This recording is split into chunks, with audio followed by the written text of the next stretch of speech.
ఓకేనా. అందరికీ నమస్కారం.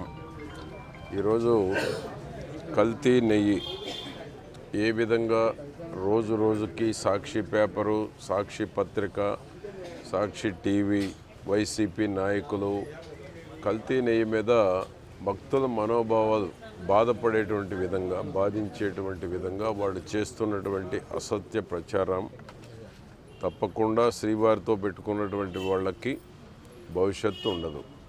ఎందుకంటే ప్రతినిత్యం కల్తీ నెయ్యి మీదనే దేశంలో ఉన్నటువంటి శ్రీవారి భక్తులందరూ మనసు బాధించేటువంటి విధంగా వైసీపీ కూటమి ప్రభుత్వం మీద బురజల్లటంలో కానీ, కూటమి ప్రభుత్వం మీద అవాస్తవాలు చెప్పి భక్తుల మనోభావాలను దెబ్బతీస్తూ ఉంది.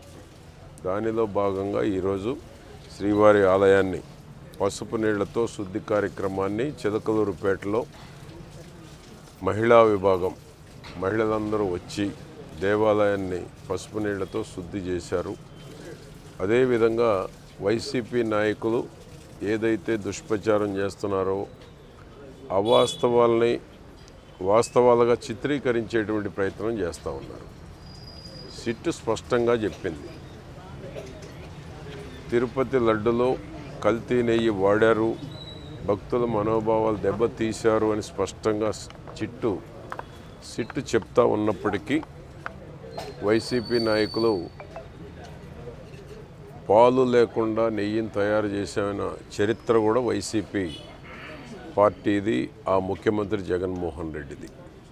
ఇంత పెద్ద తప్పు చేసి కూడా ఎదుటివారి మీద ఎదురుదాడికి దిగుతూ ఉన్నారు. ఎదుటివారి మీద ఎదురు దాడికి దిగటమే కాకుండా రెచ్చగొడతా ఉన్నారు. భక్తుల మనోభావాలు రోజు రోజుకి దెబ్బతినేటువంటి విధంగా శ్రీవారి యొక్క పవిత్రమైనటువంటి లడ్డుని అపవిత్రత చేసి చెంపలేసుకోవాల్సింది పోయి ఇంకా ఎదురుదాడి చేసి ఏ విధంగా అధికార పార్టీ మీద నెట్టాలి, ముఖ్యమంత్రి మీద ఆ యొక్క అవాస్తవాల్ని చిత్రీకరించాలి, ఉప ముఖ్యమంత్రి మీద ఆ అవాస్తవాలను ఏ విధంగా చిత్రీకరించాలి అనేటువంటి దురాలోచనలో వైసీపీ ఉంది. ఆ పత్రిక, దానికి బాకా ఊదేటువంటి ఛానల్స్ ఈ యొక్క తిరుపతి లడ్డు మీద ఏదో ఒక విధంగా వారు చేసిన తప్పుని కప్పిపుచ్చుకునేటువంటి దానికి ఎదురుదాడి చేస్తూ ఉన్నారు. సిట్టు స్పష్టంగా చెప్పినప్పటికి కూడా ఇంకా వరకు బుద్ధి రావట్లేదు.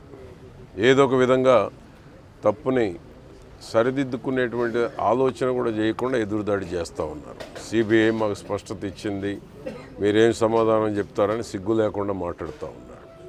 తప్పు జరిగిందా లేదా, జరిగింది అనేటువంటిది సిట్టు స్పష్టంగా చెప్తూ ఉంది. చెప్పినప్పటికి కూడా బుకాయిస్తూ ఉన్నారు. ఇంకా ఇది వైసీపీ యొక్క దుర్మార్గం. అందుకనే ఈరోజు రాష్ట్ర వ్యాప్తంగా శ్రీవారి దేవాలయాలు కానీ, దేవాలయాల్లో కానీ పసుపు నీళ్లతోటి శుద్ధి చేసి ఆ యొక్క పాప ప్రక్షాళన చేయటం జరుగుతూ ఉంది. అంతేనా. రెండవది, ఈరోజు మహాత్మా గాంధీ, పూజ్య బాబూజీ మహాత్మా గాంధీ వర్ధంతి సందర్భంగా నివాళులు అర్పించాము.